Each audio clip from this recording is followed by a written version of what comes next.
so that in the future that it's more conscious. It's not an unconscious thing, but we see a lot of times in the world today, all the fear mongering and all the folks that are living out of fear tend to be the loudest, tend to be most afraid, and a fearful man is more dangerous than a dangerous man who has it under control. Yeah, I mean, that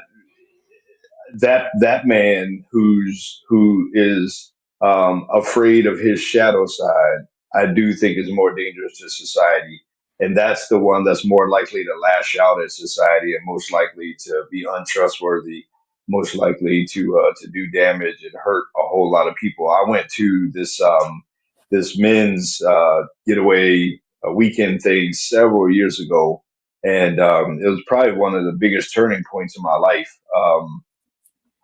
But one of the exercises that they had all the men go through was you had several ways to process. Um, I'm going to say anger, right? And just different methods to do that.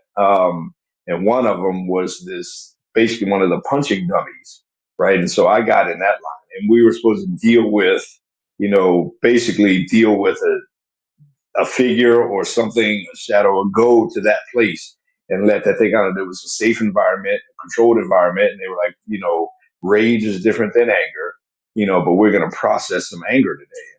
And, I got up in front of this punching dummy and you know, they kind of guided us or guided me there. And I went there and it was like a moment with me and my father.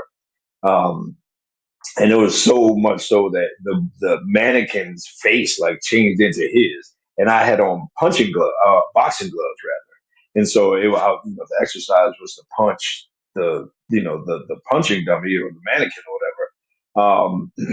And man, I just like I went there, man. I went all the way there, and I mean, and they were like, they were like cheering you on to go there. I mean, but it was a controlled thing.